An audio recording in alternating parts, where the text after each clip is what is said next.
Hello student. Dreams Kunnu online classes में आपका हार्दिक स्वागत अभिनंदन। हम पढ़ रहे हैं राजस्थान माध्यमिक शिक्षा बोर्ड की पुस्तक साइकोलॉजी और ये पुस्तक है आपकी कक्षा 11 की। पीछे हमने पढ़ा था विकास, विकास का अर्थ, उसके सिद्धांत। तो देखिए स्टूडेंट, हमने विकास के जो सिद्धांत हैं 15 यानी यहाँ तक हमने पीछे के वीडियो में कवर कर लिया था। आज हम पढ़ रहे हैं मानव विकास को प्रभावित करने वाले तत्व, यानी जो मानव विकास है इसको प्रभावित करने वाले जो तत्व हैं वंशानुक्रम और वातावरण। आपके कॉम्पिटिशन एग्जाम में यहाँ से क्वेश्चन है वो पूछा जाता है कि वंशानुक्रम और वातावरण की भूमिका क्या है विकास में। तो चलिए देखते हैं मानव विकास को प्रभावित करने वाले तत्व कौन कौन से हैं। किसी भी बालक मानव का विकास किसी एक तत्व अथवा उपकरण पर निर्भर नहीं करता है। उसके विकास में बहुत से तत्व मिलकर काम करते हैं।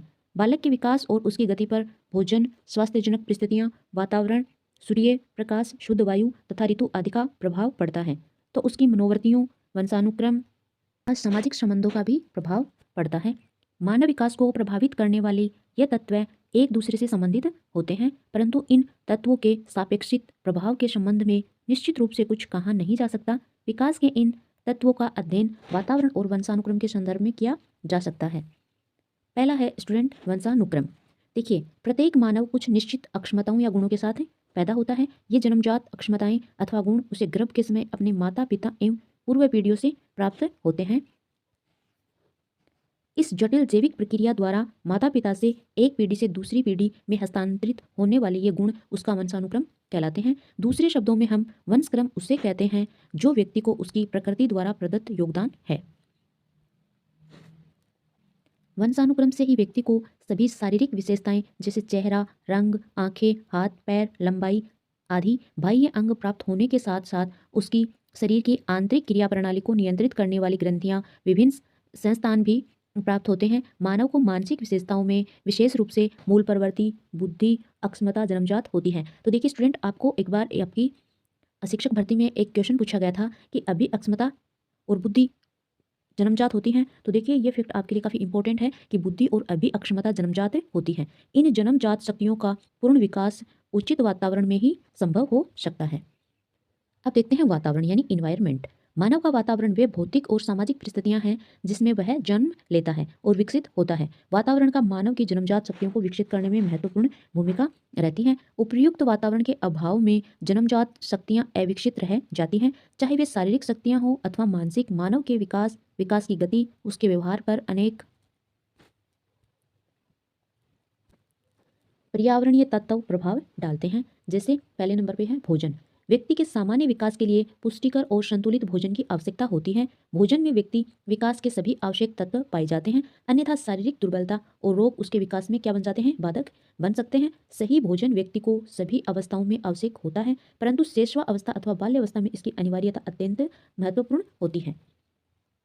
नेक्स्ट है शुद्ध वायु एवं सूर्य का प्रकाश। व्यक्ति के विकास की दृष्टि से शुद्ध वायु और सूर्य का प्रकाश का बड़ा ही महत्व है। बहुत से रोग तो धूप, स्नान और शुद्ध वायु से दूर हो जाते हैं। विशेषकर बालक के प्रारंभिक वर्षों में स्वास्थ्य स्थिति, आकार और परिपक्वता आयु इससे बहुत अधिक प्रभावित होती है। धूप से जीवन शक्ति मिलती है, रोगों के रोगाणु भी मरते हैं। धूप में विटामिन डी प्राप्त होता है, जिसके अभाव में बालक को सूखा रोग हो जाता है। यानी ये फैक्ट आपसे पूछा जा सकता है कि बालकों में सूखा रोग हो सकता है विटामिन डी की कमी से, जिसके अभाव में बालकों को सूखा रोग हो जाता है। और शरीर के अन्य रसायनों जैसे कैल्शियम के लिए भी ये आवश्यक है। त्वचा के रोगों के लिए भी धूप बड़ी लाभदायक है। शुद्ध वायु शरीर के रक्त को शुद्ध करती है, जो स्वास्थ्य शरीर के लिए अत्यंत आवश्यक है। चर्म रोगों अथवा क्षय रोगों में शुद्ध वायु बहुत ही आवश्यक है।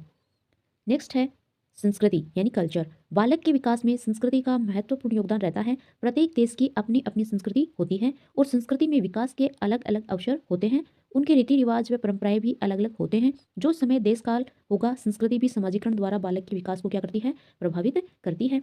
एक भारतीय बालक अपने देश की आध्यात्मिक संस्कृति में पलना बढ़ता है, जिसका प्रभाव उसके सामाजिक, नैतिक एवं आध्यात्मिक विकास पर स्पष्ट दिखाई देता है, जो उसे अन्य संस्कृतियों जैसे अमेरिका यानी जो भौतिकवादी संस्कृति है उसमें पले बड़े बालकों से क्या बनाता है, भिन्न बनाता है। उस देश की संस्कृति संस्कार रूप में व्यक्ति के अवचेतन, चेतन तथा अचेतन मन में समाई रहती है।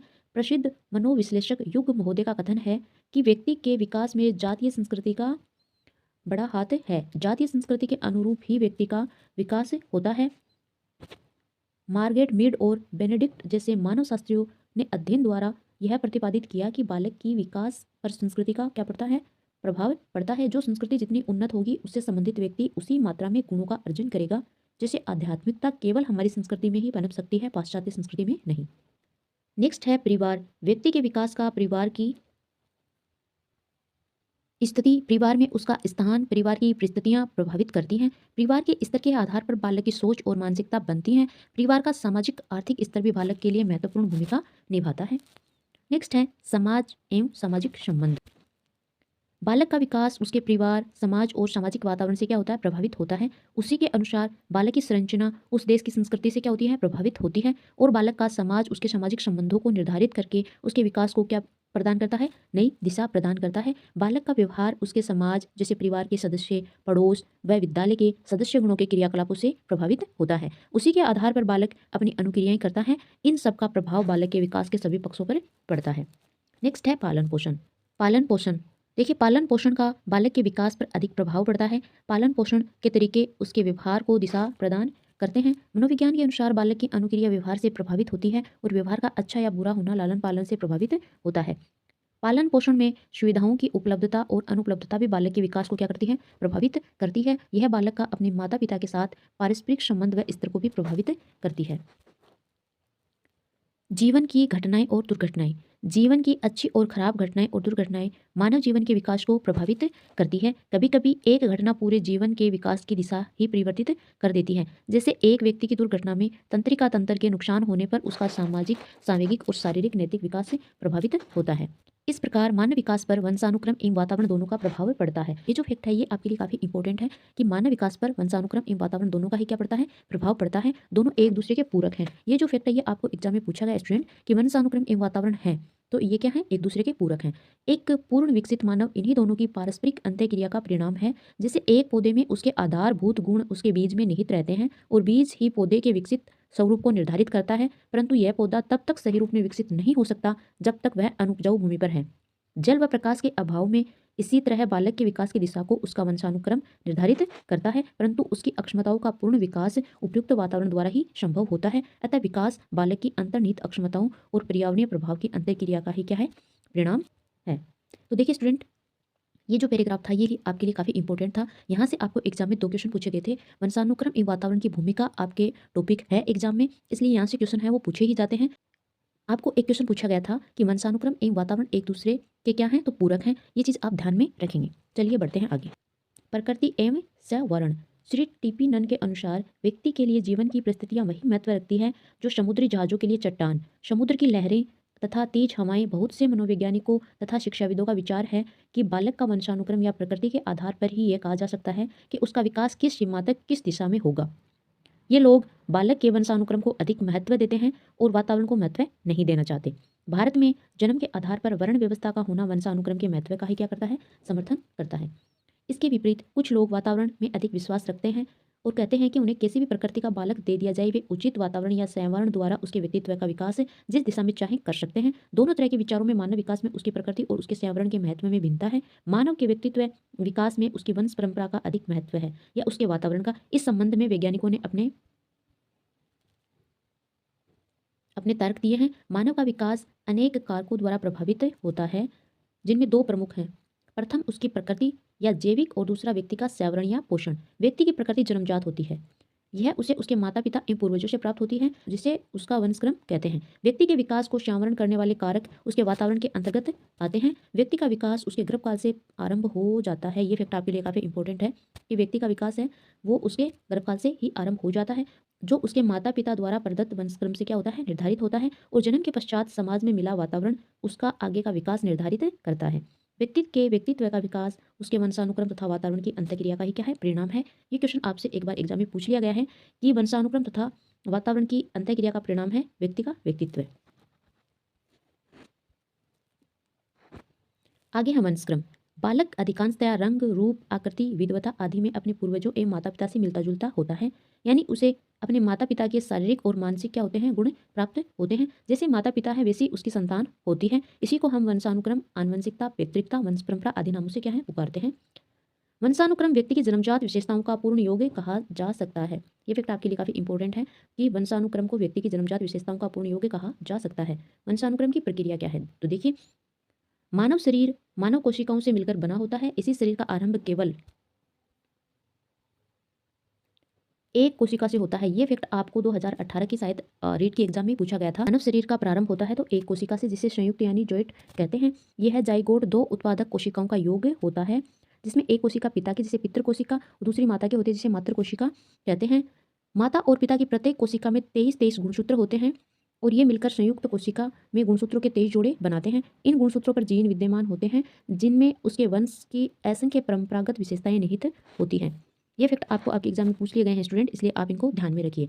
जिनमें उसके वंश की असंख्य परंपरागत विशेषताएं निहित होती हैं। प्रत्येक गुणसूत्र में अनेक जीन होते हैं। प्रत्येक जीन किसी न किसी पैतृक गुण या विशेषता को निर्धारित करता है, इसलिए इन जीन को वंशानुक्रम निर्धारक कहते हैं। ये फैक्ट आपको एग्जाम में पूछ लिया गया है।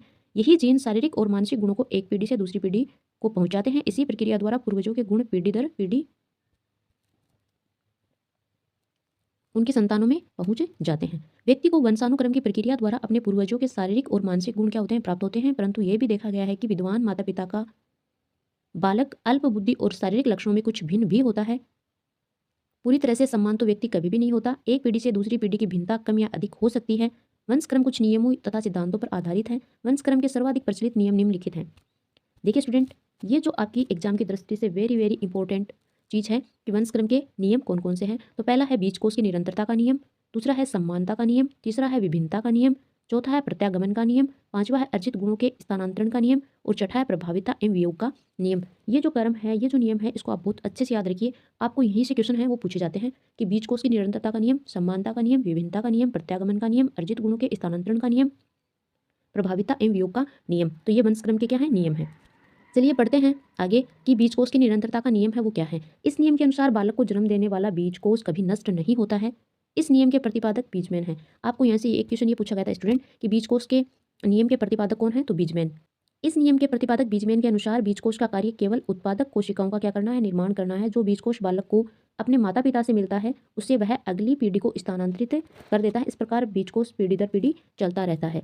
आपको यहाँ से इस प्रकार क्वेश्चन पूछे गए थे स्टूडेंट कि वंशानुक्रम के नियम कौन कौन से हैं और बीजकोश की निरंतरता का नियम है वो किसने दिया? तो बीजमैन ने दिया। और इसका जो कार्य है वो क्या है? तो ये उत्पादक कोशिकाओं का क्या करता है? निर्माण करता है। दूसरा नियम है स्टूडेंट समानता का नियम। इस नियम के अनुसार जैसे माता पिता होते हैं वैसे ही उनकी संतान होती है। संतान की शारीरिक रचना और मानसिक योग्यता उसके माता पिता से मिलती जुलती रहती है। तो यहाँ से आपको इस प्रकार क्वेश्चन पूछा गया था कि जैसे माता पिता होते हैं वैसे ही उनकी संतान होती है। ये वंशानुक्रम का कौन सा नियम है? तो समानता का नियम। यानी हाथी के जो बच्चा होगा वह हाथी जैसा होगा, मानव के मानव पैदा होता है, पशु नहीं। इसी प्रकार समानता का नियम कहता है कि जैसे माता पिता होते हैं वैसे ही उनकी क्या होती है? संतान होती है। तीसरा नियम है स्टूडेंट भिन्नता का नियम। इस नियम के अनुसार बालक अपने माता पिता के बिल्कुल समान न होकर कुछ क्या होता है? भिन्न होता है। इस प्रकार एक माता पिता के बालक दूसरे से समानता रखते हुए भी बुद्धि, रंग, स्वभाव में एक दूसरे से क्या होते हैं? भिन्न होते हैं।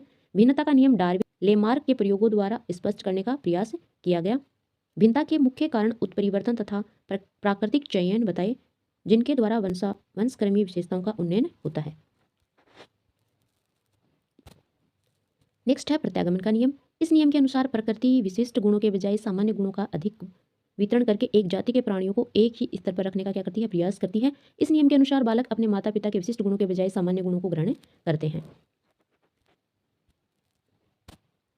अर्जित गुणों के स्थानांतरण का नियम। यह नियम आपको बहुत बार एग्जाम में पूछा जाता है। तो अर्जित गुणों के स्थानांतरण का नियम किसके द्वारा प्रतिपादित किया गया? तो लेमार्क के द्वारा। लेमार्क के अनुसार व्यक्तियों द्वारा अपने जीवन में जो कुछ भी अर्जित किया जाता है वह उनके द्वारा उत्पन्न किए जाने वाले संतति को स्थानांतरित कर दिया जाता है। इसका एक उदाहरण देते हुए लेमार्क ने कहा कि जिराफ पशु की गर्दन पहले बहुत कुछ घोड़े के समान थी, पर कुछ विशेष परिस्थितियों के कारण वह लंबी हो गई। उसका यह गुण अगली पीढ़ी में स्थानांतरित होने लगा। इस नियम की समालोचना की गई, इसे पूर्णतः स्वीकार नहीं किया जाता है।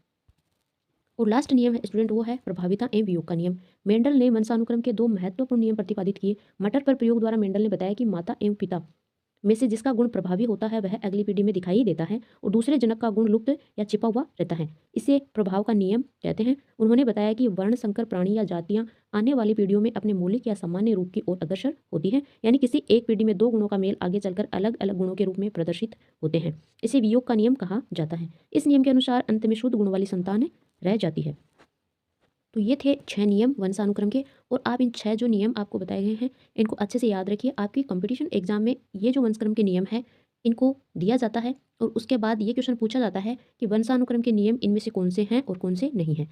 तो आज के लिए इतना ही। नेक्स्ट वीडियो में हम आगे वातावरण को पढ़ेंगे। तब तक के लिए जय हिंद, जय भारत।